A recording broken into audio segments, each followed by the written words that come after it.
I'm grateful for the opportunity to be able to speak to a number of things that have been on my mind relative to this piece called Night of Silence.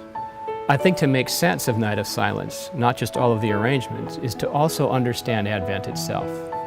I think the piece can mean more to people, and it can speak to them on a deeper level if they understand that its origins are rooted in the Advent tradition. What it really does is bring you to that moment of Christ's birth, which is where Silent Night shows up. Up until that point, up until the point where Silent Night makes its appearance in the piece, you are in the season of Advent. I would want for people to be able to step back, quiet themselves, empty themselves, and remember that we are all pilgrims on a journey.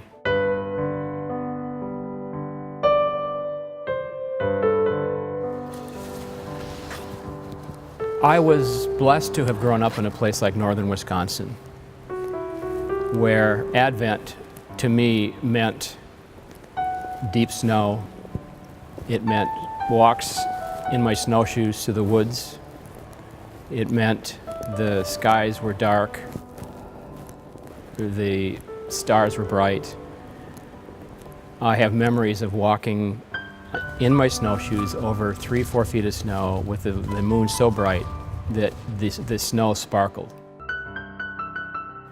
So if you try to picture that in your mind's eye, you will see the colors that the church today says are colors of Advent. They're blues, they're purples, they're dark colors, there's black, hints of white.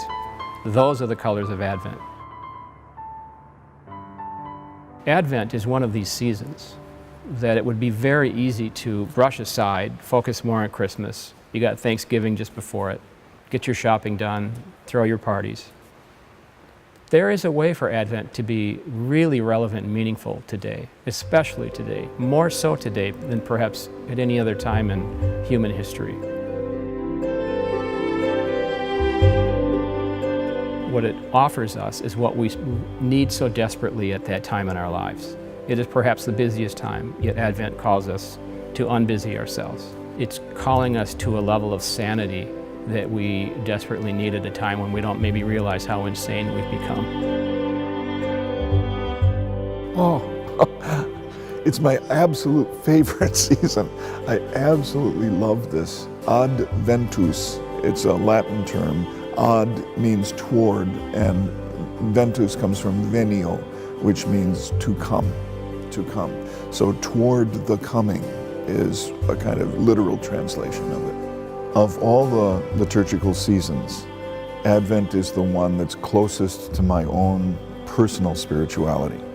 I am a person who wants to believe in all that is promised, but it's all about longing, longing, longing for the coming of the kingdom.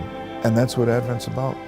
Advent is longing and waiting, but longing and waiting in joy, not in despair, longing and waiting in hope. It is the one big season of the church year whose virtue is hope. The image of the candle in Night of Silence, weary its flame will be dying soon, fire of hope. It's deliberately a fragile source of light. It's a source of light that is about to go out. At least one feels like this fire of hope. It's a weary flame. It's about to die. This speaks to the season of Advent and its request of us to reflect upon us being a pilgrim people. We are a people on a journey. We don't always know where we're going. We may be lost. We may wander through darkness at times. In that darkness, we need the slightest twinge of hope. What we Christians do is refuse to despair.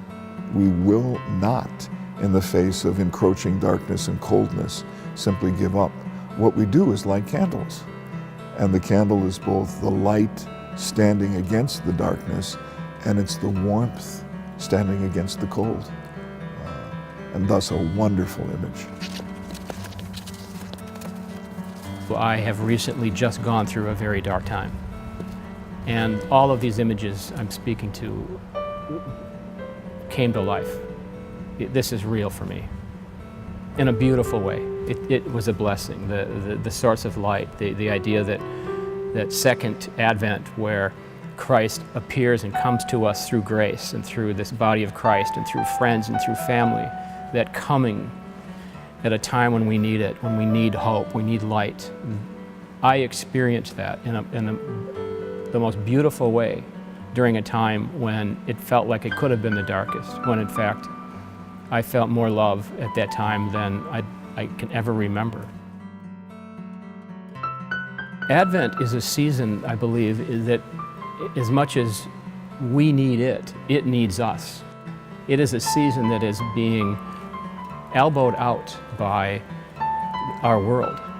It is a season that calls us to fast before we feast. The Eastern Orthodox churches, I believe the Catholic and Orthodox Eastern churches, practice something called Philip's Fast. I believe it may even begin around November 15th, and it goes through Christmas, or to Christmas, at which point they then feast. The Western Church no longer calls us to fast. Nonetheless, you can prepare for a feast by not eating as much. I have, in fact, given to parishioners the idea that, well, now this coming week, I want you to skip just one meal, not even every day. Skip one meal, take the money that you've saved from that one meal, and give that to the poor. A certain discipline in eating and drinking helps you pray more intensely. It's about paring down.